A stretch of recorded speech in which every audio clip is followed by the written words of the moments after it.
Hey everybody, I'm trying something new. I'm going to try going live on YouTube and then kind of um, saving the video and putting it up on other things. I was having issues yesterday with uploading. Again, hi, Richard Mariello. Category mistake, living with anxiety, day 4. Not 8, 4. Um, Again, I'm trying to talk day to day, try to figure out what's working for me, what's not working for me, what's working for others. Um, Sometimes, sometimes I'll get a good 2, 3 hours where the stress of the world isn't beating me down. Last night I had a good hour and a half where I felt calm, which is great. As soon as I calmed down, what's funny is I got tired. Um, Maybe that's part of my sleeping issue is I stress out too much, can't sleep. Who knows? Um, Yesterday, after I did everything, my father-in-law came over and he had factory reset his phone. And for some reason, I was the guy he came to. Why? Because he thought I could fix it. So of course I had because I was so nervous when I set up his phone originally that he was going to do something silly. So I backed up everything to the cloud, thank God, and I got most of his stuff back. But then 10 minutes after he left, he called because he forgot the password that we had just set up. I don't get it. I don't know how it happened. It just did. So went over there, got rid of the password. I thought it'd be good, not so good. Then today went and helped him again. Then my wife's mother called and she forgot to take the pictures off her old computer, put on her new computer. So I went and grabbed her computer today to try to help her with that. And I also, like I talked about yesterday, I'm working on a website development for my wife's alumni band that she's part of.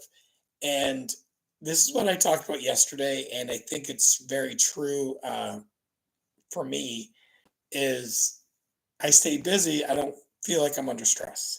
I am under stress. I just don't feel it as bad. I know I'm under stress because this right here and other things going on in my body. I know that there's stuff going on. Now, I have two options. Two options are this. I can stop being stupid busy doing things that I don't need to do for other people who I don't need to do them for, or I can overwhelm myself and just bury myself. Um, for years, I've overwhelmed myself and buried myself. And I think last night, mentally, I kind of came to the conclusion that that's not a good idea. Me doing that is not the best thing for me to do. And it hasn't been for a long time, but I keep doing it. So this week, this weekend, I'm going to start making a list of what's important, what's not important, what are priorities, what are things that I have to do, what are things that I need to do to succeed as a human being. Okay. Uh, Doing a website in 2 days is not going to help me succeed as a human being.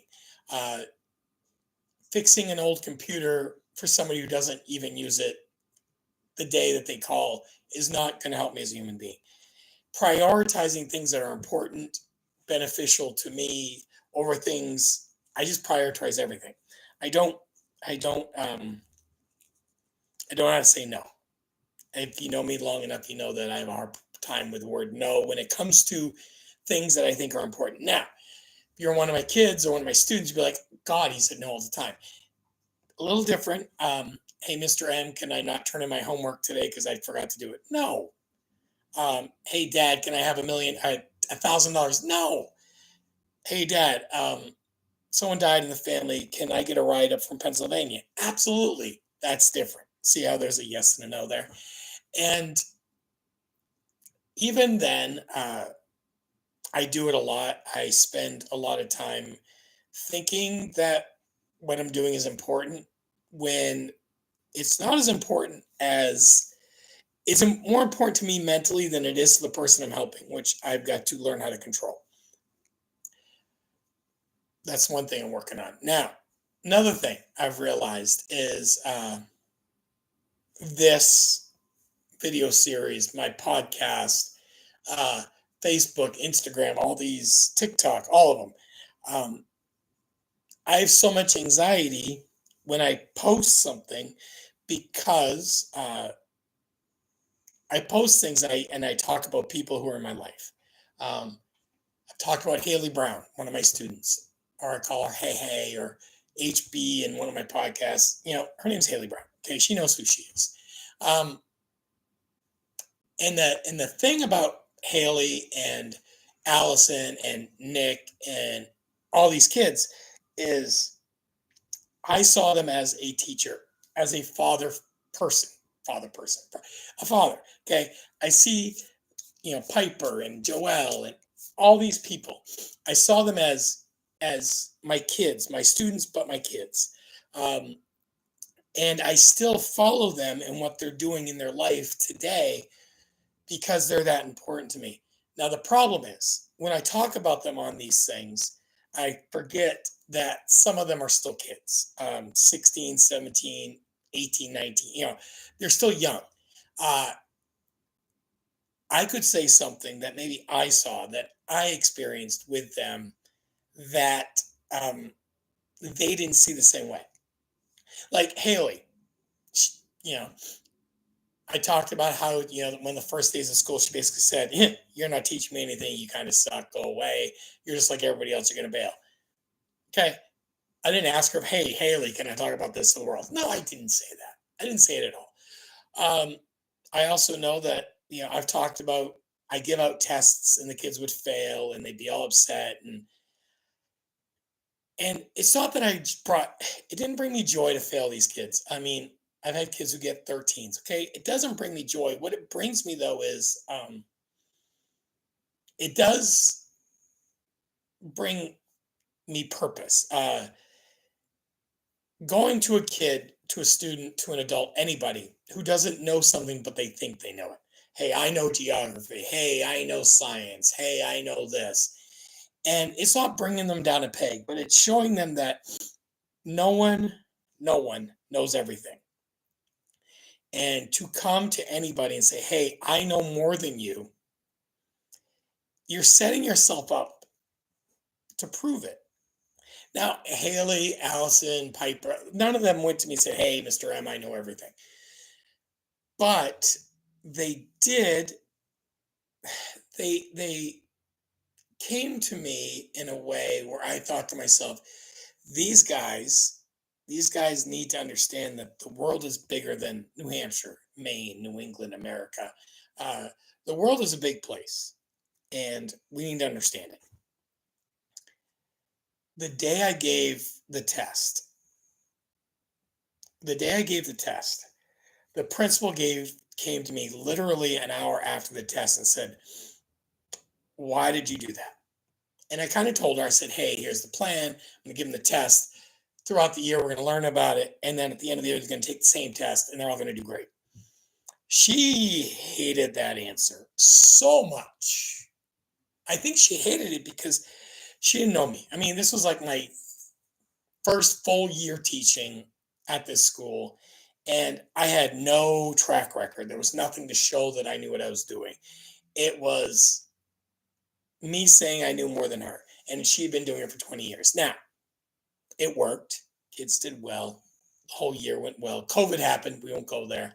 Um, but the point is, I showed the students I knew more than them, but then the principal came to me and said, "Hey, you say you know more than me, prove it." Thankfully, I was able to prove it.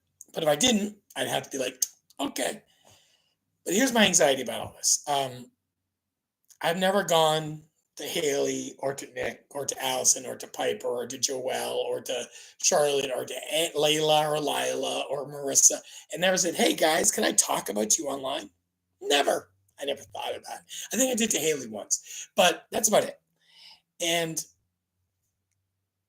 am I allowed to? I mean, they haven't said anything, and a lot of them have listened to or watched, and I'm assuming if I've offended them, they would have told me by now. But they haven't, so I'm assuming I'm okay. But this is the sort of stuff I worry about every day.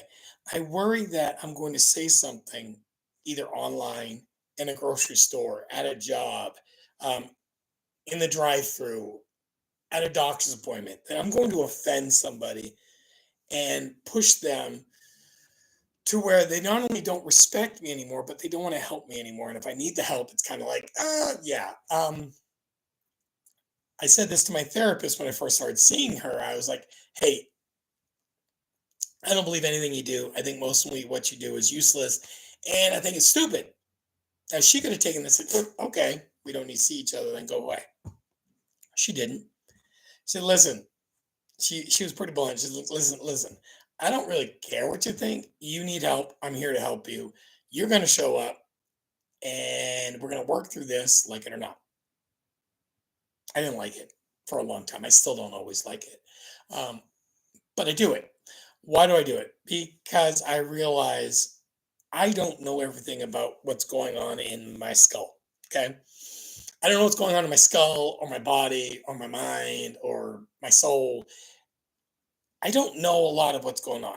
And if someone else does, I want their opinion, their knowledge, their help. Um, I found small things at work, and I don't know if they work long term because I've only been trying them for a couple days, but I'm trying. Okay.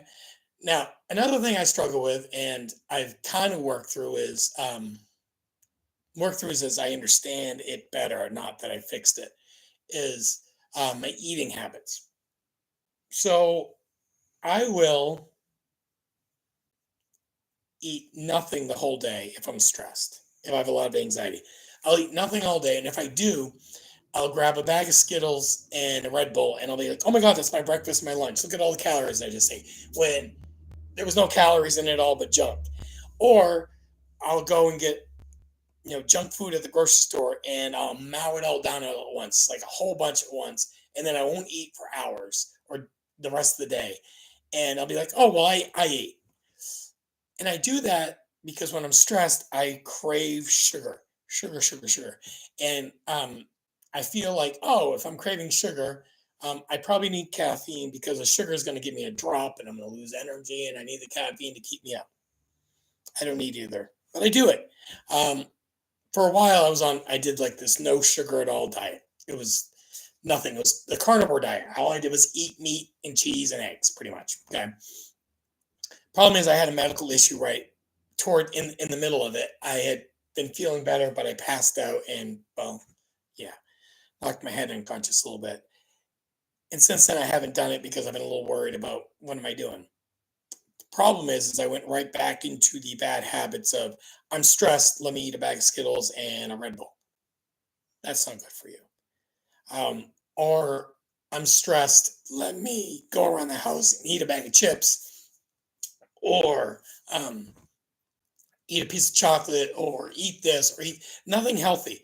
I could make myself a healthy lunch. I could eat a healthy lunch. I don't do it. Why? Because I'm stressed and I just want something I can grab that gives me that instant gratification that supposedly will make me feel better. It doesn't make me feel better. I feel guilty every time I do it. For that second I'm eating it, I'm like, oh yeah. I mean, all of us have had it. You eat a good ice cream or a good piece of chocolate or good food, and you're like, you put your head back and you're just like, yes, thank you. Um, I have that when I eat this junk food. The problem, of course, is it's instant gratification that doesn't last a long time. Okay. And I struggle with that. I struggle with wanting instant gratification instead of the long term gain. Um, when I go on vacation with my wife, we went on a cruise, and every day I woke up and I was stressed. Why was I stressed? Because I wanted my wife to have instant gratification the whole day. I thought that's what she expected. She didn't look at the cruise as a day by day, a long term experience. I thought she looked at it as today I want to be happy with A, B, and C. Cruises, vacations, family outings, family adventures, whatever you want to call them, they're not instant gratification. And I struggle with that. I know people who do cruises and vacations, and they talk about the whole trip. I look at a vacation, a trip, an outing, like minute by minute, hour by hour. I don't do it as Monday was a great day, or Tuesday, or the trip was great because look at all the extra things we did or all the fun we had. I look at it as we didn't get to go here because of this, and it ruined the whole trip because this hour of this day was ruined. So the whole trip wasn't worth it. I can't believe. And then I get stressed out and I get anxious and I feel like I'm failing everybody. Um, So that's stuff I deal with. Now, I don't know if this format works. I've had people comment saying that they like it. Um, and I'm anxious about it because I don't want to I don't want to upset people. I don't want people to think, "Oh my God, I'm babbling every day about what's bothering me and how I fix what do you do and why can't I do it?" I'm not making this video or this conversation. I'm making it for me. Okay. And I know others watch it and I've had comments and I've had texts and emails. Great. I'm having a conversation with myself, with others who listen, and they email me and they text me and they tell me it's great, or, you know, all the different things they tell me, or they tell me, hey, you're kind of babbling on. And you're right, I am. I babble to process my thoughts. Some people might journal, some people might play a video game, some people might do other things. When I'm stressed, when I have a lot of anxiety, I talk. I talk fast, I talk about random things, and normally, not always, normally there's shreds of good things in there. And that's what I go for every day. Is it's like when I do these 20 to 30-minute videos, am I getting some snippets of good things? Um, Haley, Allison, any of you guys, when you guys watch this, because I know you will, because you've been messaging me and thank you. Um, am I making sense to anyone else, or is it just me babbling? And if it's just me babbling, that's great. At least I'm feeling better about myself. I'm taking 30 minutes, 25 minutes, whatever it is, and I'm just spewing off things in my mind. Um, I don't think my wife watches this. I think that's okay. I don't need her to watch this because I think she's letting me do this to kind of figure out what's going on in here. I also know that my children really don't watch it. Why don't they watch it? Because I think they just don't care, which is fine. They do things I don't care about, I guess, or I don't participate in fully, and that's again okay. I don't care. They're okay. They need to be them. They need to be adults. They need to do what they need to do. What I do care is if there's anyone out there that I'm making sense to, let me know. If there's anyone out there that says, "Hey, I go through that too," let me know. Um, I'm not saying I'm going to fix you. I'm not saying you're going to fix me, but um, no one should go through what I'm going through, you're going through alone. No one should have to deal with um, the world pummeling their brain and their soul and their spirit every day alone. Um, we're not meant to be isolated creatures. Everyone, of course, discovered that between 2020 and 2023 when everyone was isolated. And what people discovered is we're really good at being with others. We're really good mentally when we're around people every day. But when we do this, when we talk to people this way, or we don't talk to people at all, we don't go outside the house, we don't communicate for real. Okay. Um, it wears us down, it slows us down, it breaks down our mental stability. Even something as simple as masks or social distancing or how many people in a building, all of that didn't help us. What it did was it brought animosity, it brought anger, frustration.